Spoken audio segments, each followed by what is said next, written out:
So if you look at this chart, it's important to recognize that a normal real return to stocks is somewhere around 4.5, 5, maybe 5.5%.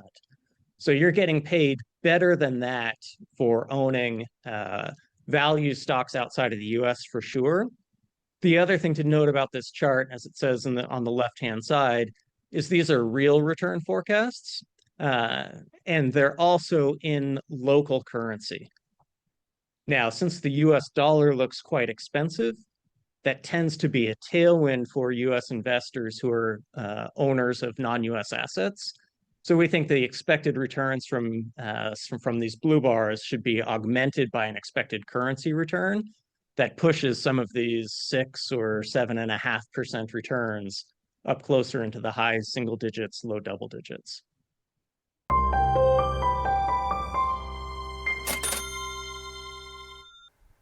Welcome to Thoughtful Money. I'm its founder and your host, Adam Taggart. I always say the most valuable people to interview are capital allocators because they've got to answer to their clients for their market calls. They're judged not by their opinions, but by their results. So today, we're fortunate to hear from one of the most respected capital management firms in the world, Grantham, Mayo, Van Otterloo, otherwise known as GMO, which was co-founded by the great investor Jeremey Grantham and currently manages over $65 billion worth of client assets. Specifically, we're sitting down with John Thorndike, co-head of asset allocation, who co-manages GMO's dynamic allocation and international value ETFs. We'll discuss GMO's outlook for 2026 and where the firm sees the biggest risks and opportunities for investors. John, thanks so much for joining us today. Thanks for having me, Adam. Well, it's a real pleasure, John. And you may look familiar to some of the viewers here because you spoke at Thoughtful Money's spring online conference this year. This is your first appearance on the public channel.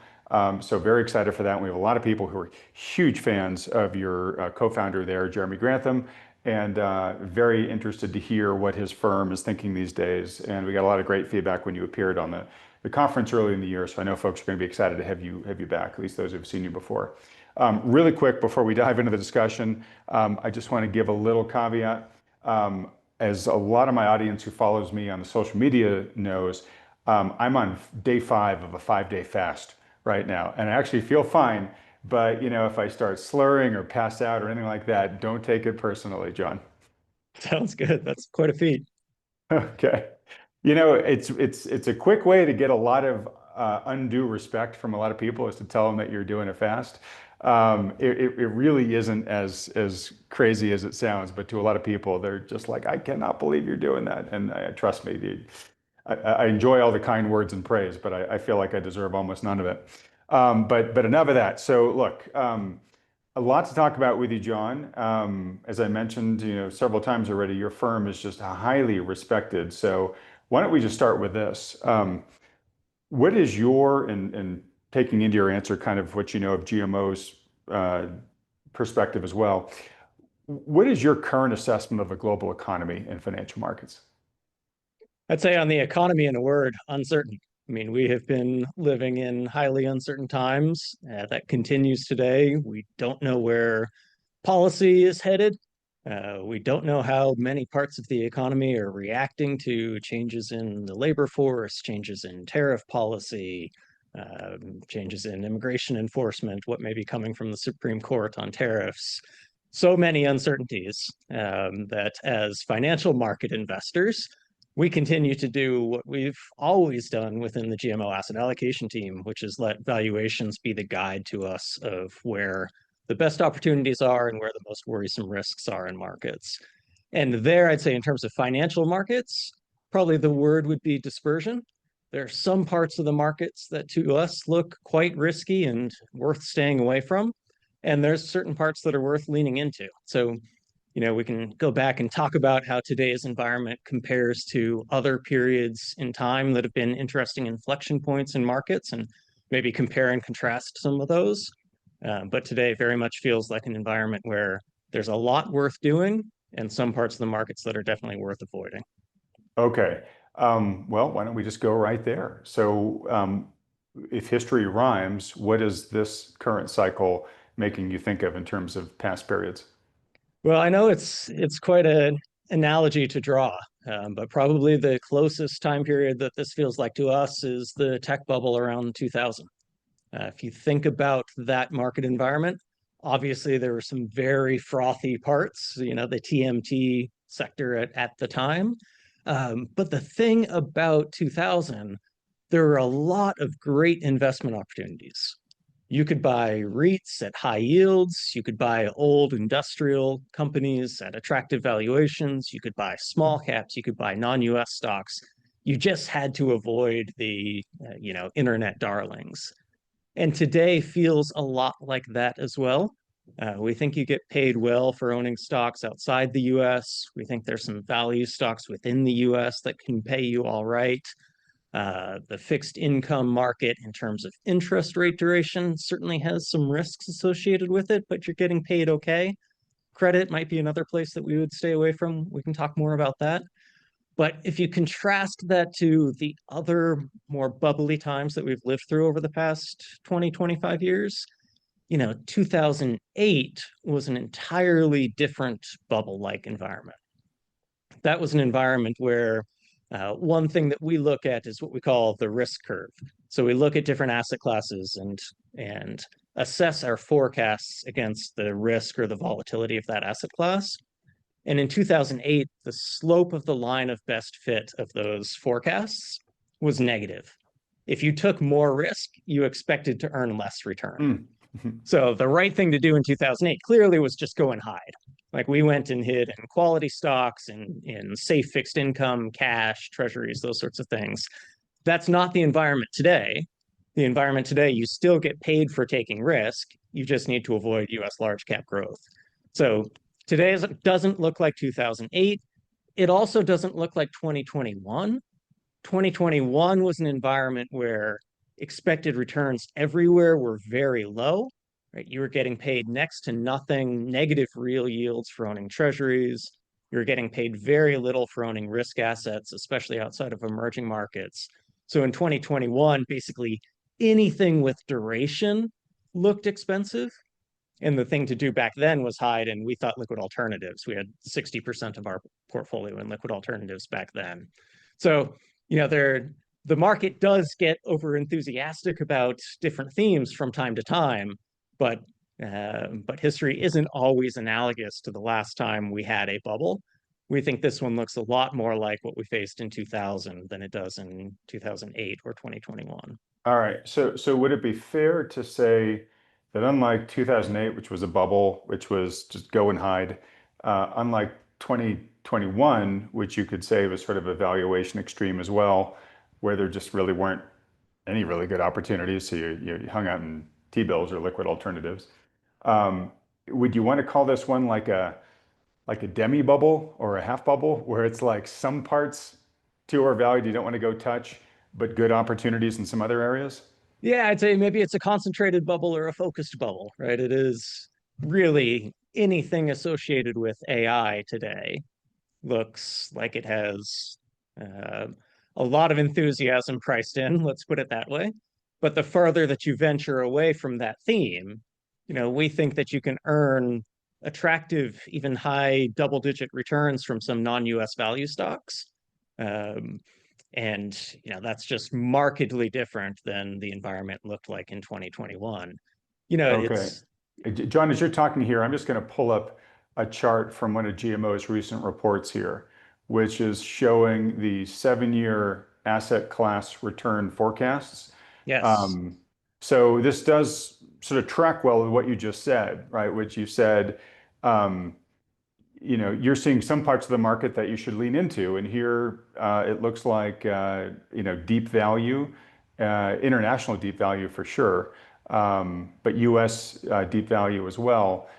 They all seem to have pretty good 7-year average real return forecasts, while the US large caps in particular have pretty pronounced negative ones. And I'm guessing because the Mag 7, make up so much of the performance of the US indices that they're basically dragging the US large caps down. It's some of the Mag 7, but it's also just a much broader set of US stocks. In fact, my colleagues looked the other day at developed market equities, so US and developed non-US stocks. And what they did was they went and they broke the whole global market up into deciles based on what do analysts expect the next 2 years of earnings growth to be for any given company. Right. So they took the market, they broke it up into 10 different deciles on analyst expected earnings growth. So not GMO's view, just what does the street expect?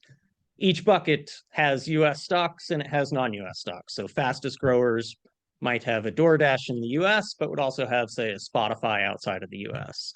And we looked at the valuation discount of non-US stocks relative to US stocks in each of those deciles.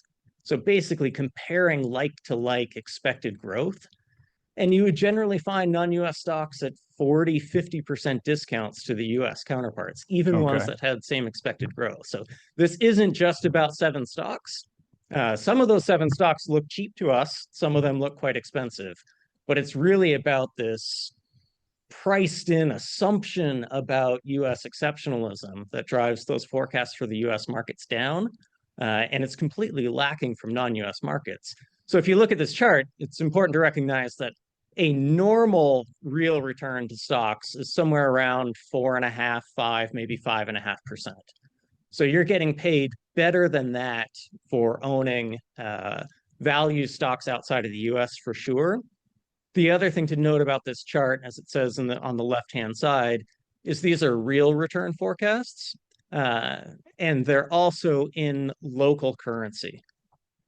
Now, since the US dollar looks quite expensive, that tends to be a tailwind for US investors who are owners of non-US assets. So we think the expected returns from these blue bars should be augmented by an expected currency return that pushes some of these 6 or 7.5% returns up closer into the high single digits, low double digits. All right. Okay, super interesting. Looking forward to getting this more deeply with you. Let me just ask you this real quick. So much of the S&P and a great deal more of the NASDAQ is made up of companies that have a ton of their valuation in AI, right? So I guess first off, is your base case that the AI sector just kind of cools and these stocks just kind of flatline or maybe go down a little bit, right? Or is it, do we get those -6% returns, real returns over the next 7 years because there's some massive repricing downwards like we had in the dot-com bubble when the world just said, you know what, we've overbuilt, we overestimated. Yes, this thing probably will deliver a lot of the benefits we think it will.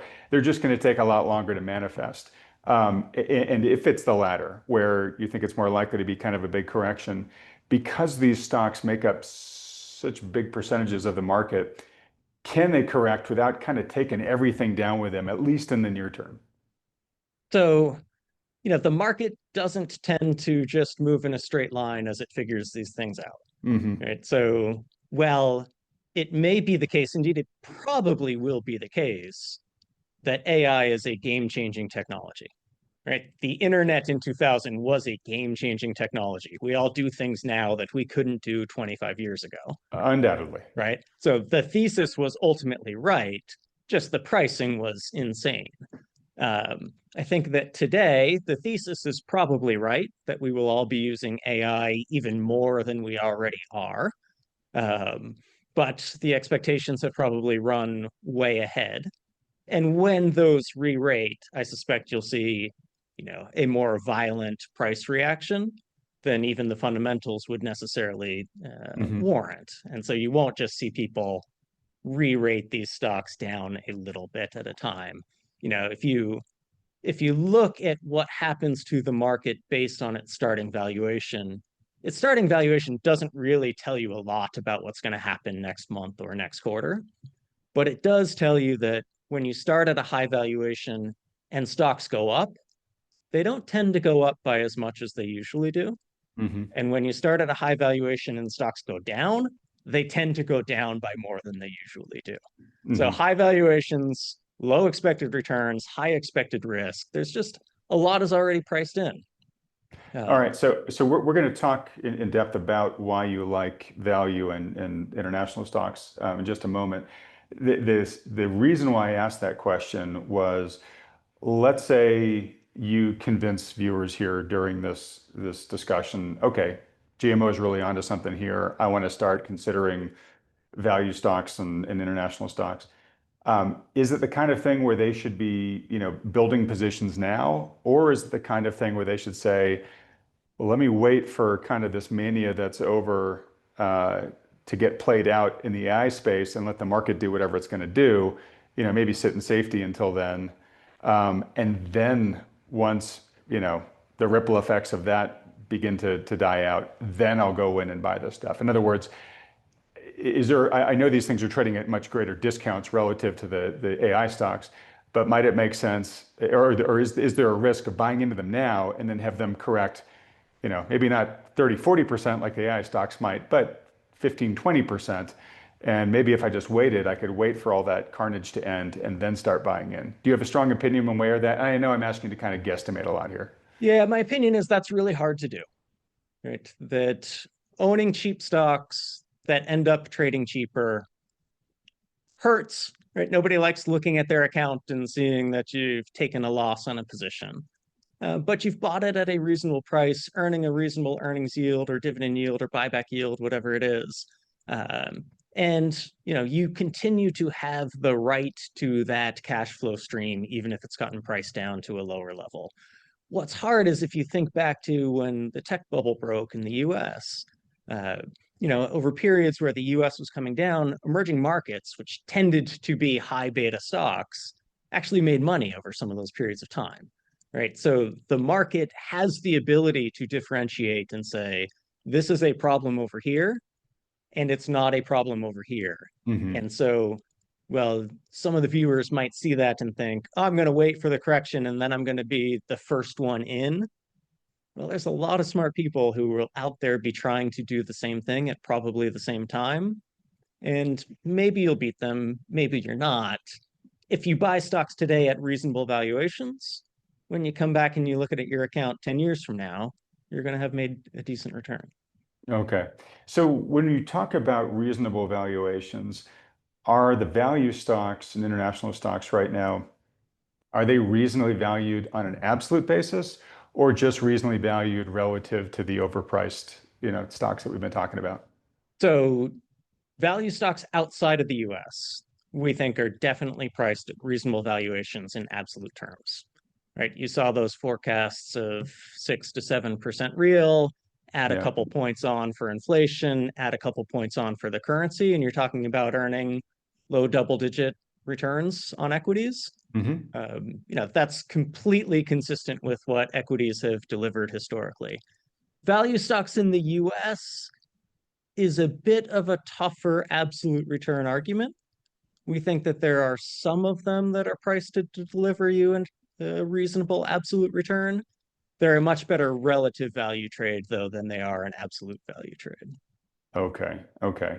Um, so fair to say that even though you like US value right now, you like internet value more?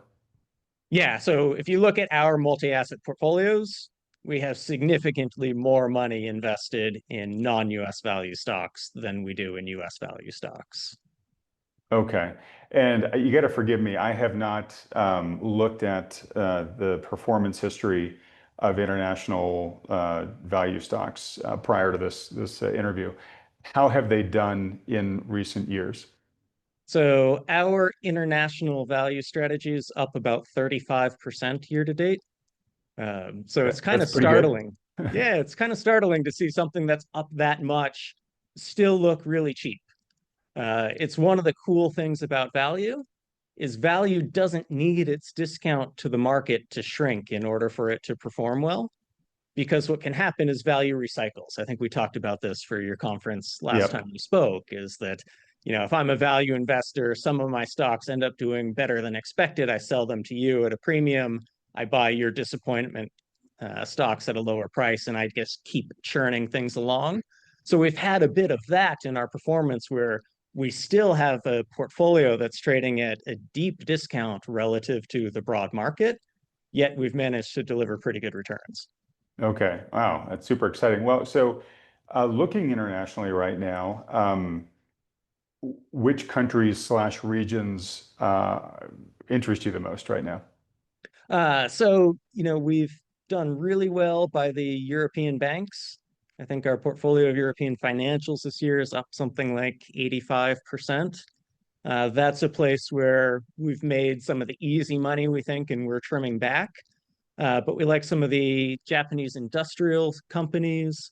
We like some of the global pharmaceutical companies that are traded outside of the US. We like some of the ones that are inside the US as well.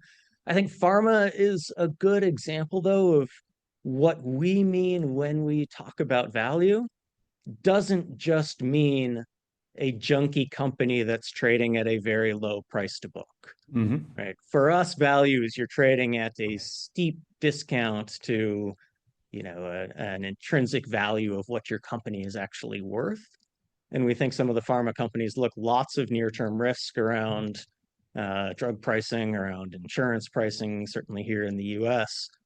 So there's always plenty of hair around value names, but they're not your traditional deep discount on price to book opportunity. Okay. And okay, so European banks, Japanese industrials, global pharma. I know there's more than this in the portfolio, but you're being kind and giving us kind of your big themes here. Can you just give us, if you can, just a quick like rationale for each one of those things? So what has made European banks perform so well this year? Oh, part of that was just very low expectations going into the year, right? Okay, they were just so beaten down. Everybody thought the European economy was a mess. Europe generally a mess.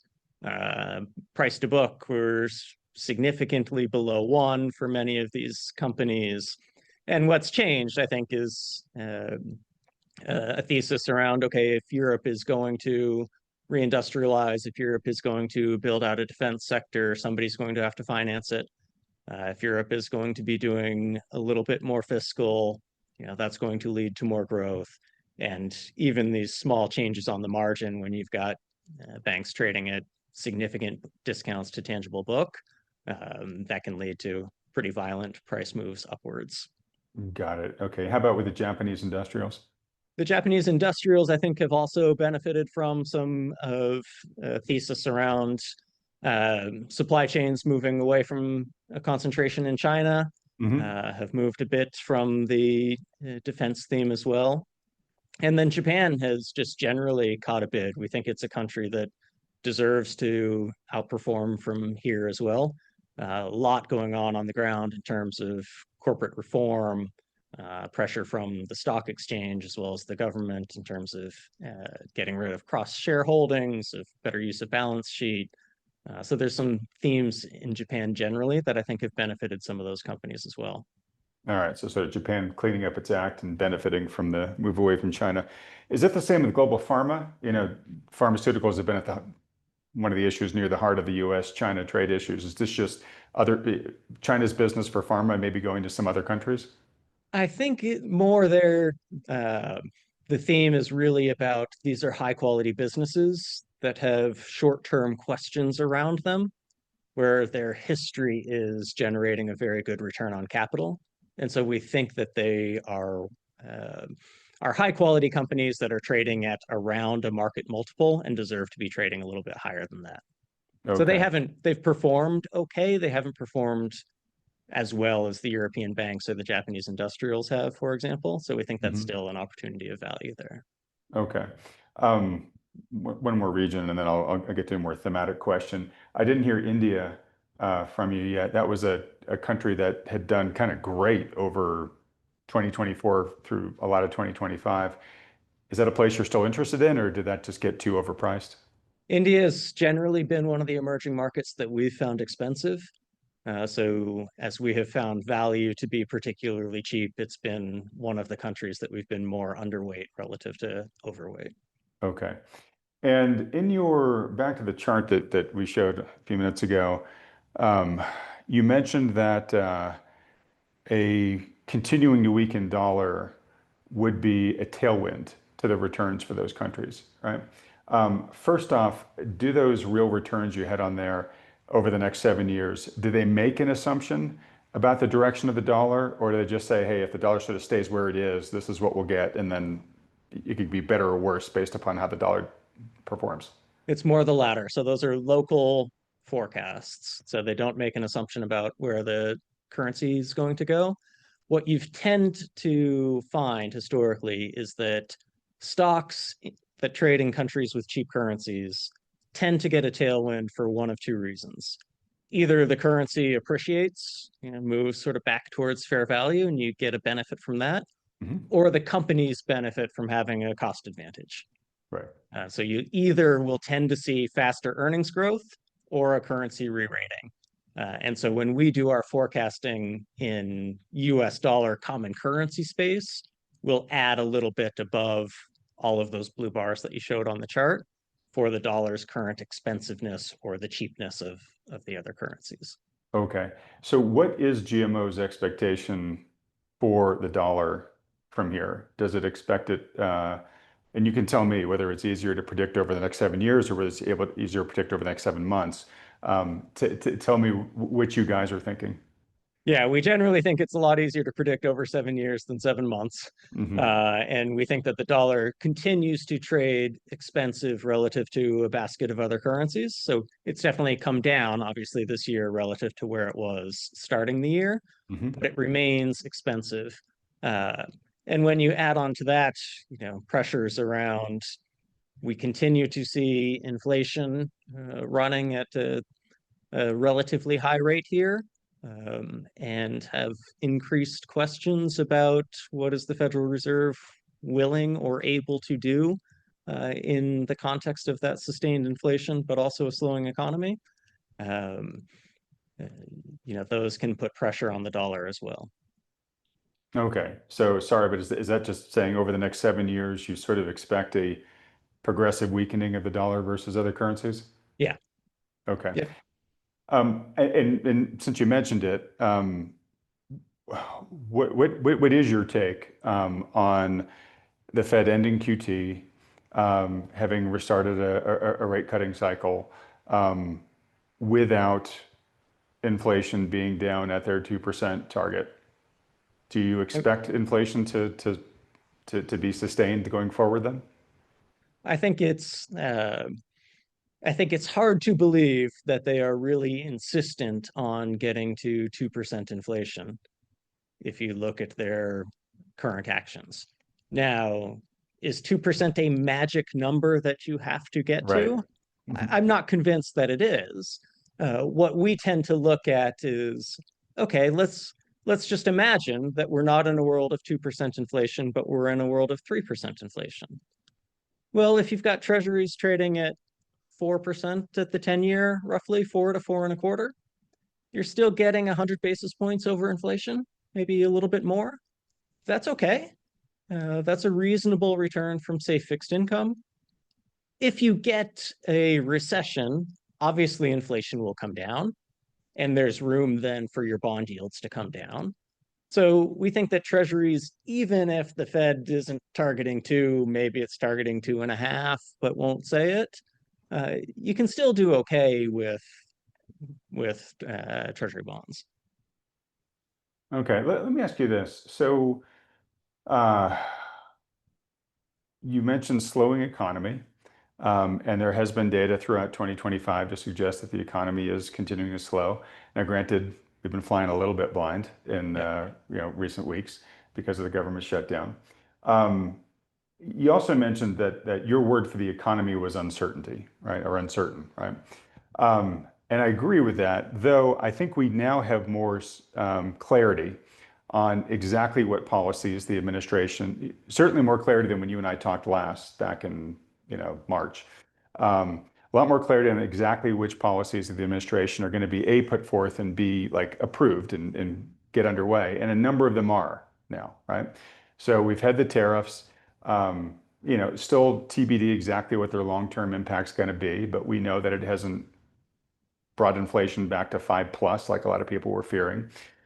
We know what a number of the trade deals look like now, and hopefully some of the other really big ones, might get struck fairly soon, right, or finalized fairly soon. We know that what's in the one big beautiful bill in terms of deregulation and tax cut extension and some additional tax relief.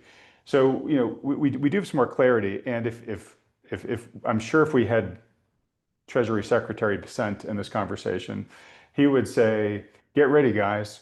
All that stuff's going to start producing tailwinds for the economy, in the next year." What do you think is more likely to win out? The slowing of the economy or, a recovery or tailwinds from these policies? It's very hard to say, right? In addition to what you cited, we've got a significant reduction in the labor force, Hmm. right, through immigration policy. And we've got a ton of CapEx that's going on related to data center build Hmm. out, to the point where I think that data center build out is driving a significant fraction of GDP growth. GDP growth. That might be the thing that trumps everything. Is that what you're saying? Like, If that were to slow, and right, uh, we're building out these data centers on promises from AI to spend money that it doesn't yet make, to buy chips that NVIDIA doesn't yet make, to put into data centers that aren't yet built, powered by energy that we haven't yet produced. If any of this slows down, what does that do to the macro numbers? I think that we have to have a lot of uncertainty about that. okay, and that makes sense to me. So I guess let me ask you this then. So a year plus ago, I remember listening to warnings that your co-founder Jeremey Grantham was putting out there about an asset bubble in the equity markets. Um, I think it's fair to say those concerns are still as true to the points he was making then are still as true today, maybe even more so given how things have grown since then. How concerned is GMO about, not just sort of a leveling off of AI, but of a real correction? We talked earlier about the potential implications if there was a correction. But I mean, how concerned are you that this sort of ends in tears, at least in the near term, for the markets, if the AI bubble, if there is a demi bubble in this market, concentrated in AI, does pop? I mean, there's various views throughout the firm. I bet there are. Uh, Yeah. so that caveat aside, I think that if you got a big deflation of that bubble, you would see a lot of pain in the US market. To your point earlier, you would probably see some pain outside of the US. That ex-US would be a great investment opportunity. Um, but I guess one way to think about it is, all right, GMO, what are you guys actually doing with your money? Hmm. Right? So I can tell you in our unconstrained benchmark free strategy, which you know doesn't pay attention to any benchmark as we build the portfolio, but over time we think it ought to beat a 60-40 portfolio, so a traditional balanced portfolio that's 60% equities, 40% bonds. In that portfolio, we've got a little under half of the portfolio invested in stocks. Almost all of those are non-US value stocks. We have a small allocation to the USD value names that we really like. Okay. So we're about 50% in stocks. At the end of 2021, we were less than 30%. So, in terms of how much risk are we taking? We're not taking a normal amount of equity risk. We don't have 60% or more, but we do have almost half of the portfolio in equities. We've got a lot of the portfolio in liquid alternatives, so in relative value trades. And then we've got some treasury exposure. We have barely any credit risk in the portfolio at all. So we own a portfolio that we think is capable of earning returns. Now it's up something like 18% this year, so it's actually outperforming the S&P, which isn't a good benchmark for the strategy, but I Hmm. throw out there just because. um, but it's a portfolio that we think is avoiding the most risky parts of the market. Okay, great. All right. So you guys aren't hiding. You're not down in the bunker. You're Nope. not guns a blazing either. but you're basically saying, hey, we think there's acceptable risk to take in this market. It's in these areas, and you've already mentioned a number of them. You did mention we got barely any credit risk. So let's talk Yeah. about that for a moment. So what is, correct me if this is the wrong word, but what is spooking you guys about credit markets right now? It's really that you're just not getting paid for taking risk. Right? If you look at spreads, so the incremental yield that you're getting for owning a credit instrument above a treasury bond with the same duration, in investment grade, I think it's around 80 basis points, which is about as tight as it's ever been. So about the smallest amount of incremental return you've ever been paid for taking investment grade risk. In Hmm. high yield is probably in the cheapest 10% of the time, maybe 20%. That's about 300 basis points of incremental spread. So why take risk where you have very little upside, significant downside, where instead we can go over to those markets outside of the US where we were just talking about, maybe put fewer dollars to work to have the same amount of risk exposed, but you've got much more upside Right. and we think long term less downside. So, Okay. yeah, credit markets are a place where you really should vary your exposure based on how much you're getting paid. And today you're not getting paid very much. All right. And so, yes, credit spreads, especially for, prior to 2 months from now, I mean, you could almost not see any daylight between, the treasuries and corporate credit. Yeah. Um, but so let me ask you this: which is it more of? Um, I'm just not getting paid for the risk, or is it I'm not getting paid well and I think the risk is actually pretty substantial? I ask that because we have seen of late um, some signs of concern beginning to appear in the credit markets, right? We've We've seen seen a cockroach. we've seen cockroaches, we've seen repo lending blowout. So, nothing right now that suggests, credit crisis, but it does suggest that all isn't perfect in the credit world. Yeah. And I'd say, as we look at things, we agree that you tend to uh, risk builds up when everything is looking good, Hmm. right? The risks in credit markets don't start when the market blows out. They were made when the loans were made against bad collateral at a bad price. So I believe that there is risk in the credit markets today. I don't know when it will reveal itself, but I do know that you've been able to pass off that paper to somebody else at a much lower spread than where we had bought it previously. So I'll let them realize the risk, and then when they no longer want it, I'll buy it back. Uh, All right, makes total sense. All right, well, look, let's get to the fun part. So, um, imagine given not just your outlook, but the outlook of the firm as you've described it, this is going to be kind of a fun time for you, given the ETFs that you manage, correct?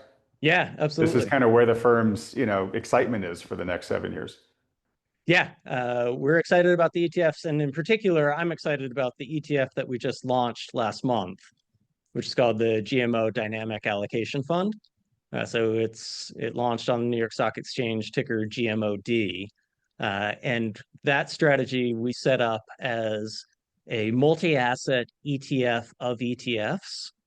Um, what struck me as we were thinking about this idea was people came to us and said, "Hey, GMO, have you thought about putting out model portfolio allocations?" Right? Hmm. So you go out and say, "Hey, people, I think you should have this much in fund A and that much in ETF B, et cetera." And I don't know if this is right, but I think there were something like 6,000 of those different model portfolios out there. And I'm like, we could be the 6,000th and first, um, but as we've built our active equity ETF business, and I've learned more about it, I was thinking, why is it that these active ETF equity managers can reallocate their portfolios? So they want to sell out of Microsoft and buy Apple. They can do that without incurring any taxes. Why can't I do what I do, active asset allocation, using the same tools and suddenly be able to do dynamic asset allocation? So shift from the US to Japan or Japan to Europe or value to growth, whatever, taking advantage of the ETF structure without necessarily having to realize taxes along the way. why wouldn't we launch a multi-asset ETF? So that's what we did. It's benchmarked against a 60-40 strategy. Probably wouldn't surprise you given everything I was just talking about. Today, it's taking a pretty normal amount of equity risk, but most of it is outside of the US. It has exposure to GMO's value fund in the US and outside, GMO's quality fund in the US and outside, as well as another ETF we launched recently called the Domestic Resilience Fund, which aims at investing in companies here in the US that stand to benefit from some of that supply chain shift away from China. Yeah. What's that ticker, by the way? That one is DRES. All right. So we've got those exposures. We've got them complemented with some ETFs from outside of the firm. I just want to be clear, when we charge our management fee, we credit off any management fee paid to others. So there's no stacking of fees in the product. Got So it. we use our ETFs and others' ETFs to build the portfolio. And we think it can be dynamic and diversifying and also quite tax efficient. All right. Makes a ton of sense. So can you give the ETF for your international value ETF as well? Yeah, so the international value ETF is GMOI, and the US value ETF is GMOV. We're not super creative with the tickers. I like it. I keep it simple and easy. All right. Well, fantastic. So we're going to start wrapping up here in just a moment, but is there anything that is burning brightly on your radar that I haven't thought to ask you about yet, John? I mean, one thing people often ask us about is, okay, you see a bubble or you see a highly priced market, what's the catalyst? And you've Yep. been kind enough not to ask what the catalyst is because it's always a difficult question for us as value investors. Because it's usually the bullet you don't see coming, but yeah, go ahead. Yeah, exactly. And that's exactly right. But you're starting to see signs, right? I think it was Matt Levine and Bloomberg who was noting that the OpenAI business strategy is to create machine God and then ask it how to make money, right? Like, you don't hear stuff like that at the bottom of a market, right? Uh, you've got the potential for OpenAI going public at $1 trillion valuation. Now, surely all of that won't free float, but if a significant amount of it free floats and index funds have to buy it, then they got to sell the rest of their stuff. Mhm. Who are they going to sell it to? When the institutions who have these concentrated portfolios that they've been dying to get distributions from their private portfolios, once they get those distributions and lockups come off and they can sell those stocks, who are they going to sell it to? Well, I'm sure they're public market investors who are excited to have OpenAI in their portfolio, but they're not sitting there holding cash waiting to buy it. Maybe they're holding NVIDIA. Maybe they're holding Microsoft. Well, if you want to get a value investor like me to buy NVIDIA off your hands, it's going to take a lot lower price than where it's trading today. And given how much passive money there is in portfolios, the number of active managers who are really willing to step in and change their portfolio to buy some of these stocks that folks might need to offload in order to buy the new IPOs, that could be certainly a source of pressure on markets. So we're starting to see signs, Adam. I don't know when any of this is going to end, but maybe Machine God will tell us. That's a really interesting way to put what they're doing. And of course, there's no guarantee whatever question we ask Machine God that we're going to like the answer we get either. That's right. All right. Well, look, I asked you this at the conference, but since it was a smaller audience that is watching now, I'm just going to ask it again. What's it like working with access to Jeremey Grantham? I don't know if he still comes into the office every day. I mean, I guess he doesn't. But what's it like to be able to have access to that mind and all that experience? Well, Jeremy's not in the office every day, but we did just have our client conference last week, and he was up on stage telling some stories. And I'll tell you, one of the things that's always really struck me about Jeremey is just how driven he is, just how competitive he is. he was still naming names of people who called him, wrong but dangerously persuasive back before he was, of course, just about to be right. Was showing us hand drawn charts of valuation spreads from way back in the day.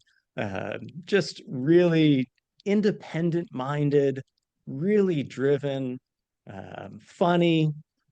And, I'll put in a shameless plug for his book. Jeremy and Ed Chancellor are just about to publish. I think you can get a pre-order your book if you want to. I think it's called The Making of a Perma Bear, but it's Jeremey Grantham and Ed Chancellor. They've got a book coming out telling stories of his career. I'm sure it will be an interesting read. I'm hoping there's a copy that shows up on my desk this week. Awesome. If it's available for pre-order and there's already a jacket cover of it, I'll put that jacket cover up on the screen when I edit this, when you mention it there. Also, just so you know, I will, when I edit, put up the tickers that you mentioned on the screen too, so folks know where to go. Folks, I'll have those tickers in the description below this video as well. All right, well, look, last question before I do a little housekeeping, and then I'll give you the last word, John. Beyond the tickers that you just mentioned, and perhaps going and reading Jeremy's book as soon as it's available, where can folks go to learn more about you and your work and the work of GMO in general after this discussion? Sure. So we publish our work on gmo.com. Some of it is behind a login, but you just need to register. It's free and you can Great. get access. All right. Awesome. All right. Well, look, very quickly, folks, please join me in thanking John for coming on and giving us such great insight, and particularly giving us a view as to sort of how things work there in GMO, but very specifically how to take advantage of the opportunities that they see through their ETFs. Please join me in thanking him for that by hitting the like button and then clicking on the subscribe button below, as well as that little bell icon right next to it. Look, if you're a DIY investor and these things excite you, definitely go and research these ETFs and opportunities that John have mentioned, see if they might make sense in your portfolio. If you are somebody who prefers to have a financial quarterback help you make those decisions, then obviously ask your financial advisor their thoughts. Are they appropriate? If so, what percentage of their portfolio should they be? If you don't have a good financial advisor to bounce those questions off of, feel free to talk to one of the ones that Thoughtful Money endorses.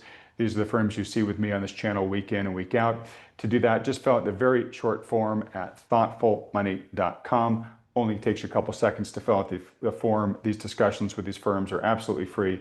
There's no commitments involved. It's just a service they offer to help as many people as possible. All right, John, again, can't thank you enough. Really look forward to, if you're willing, have you back on in 2026 to give us sort of an audible update as to how things progress on your current outlook here.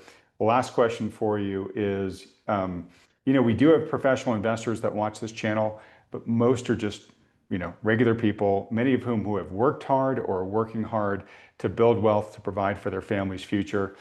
They want to grow their wealth prudently, which is why I think they really appreciate some of the opportunities you just gave them to consider. But most importantly, they don't want to become collateral damage to some sort of market drawdown and lose a lot of valuable time. You've mentioned a little bit about your thoughts, but any parting bits of advice for those people?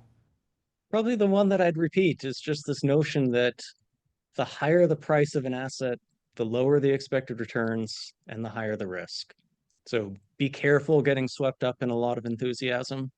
If you aren't really studying markets and studying companies, owning a diversified portfolio that's well balanced is going to serve you well in the long run. All right, very well said. And again, I can't thank you enough for coming on and sharing so much, John. It's been great. Thank you, Adam. It was fun. All right, it was fun. And everybody else, thanks so much for watching.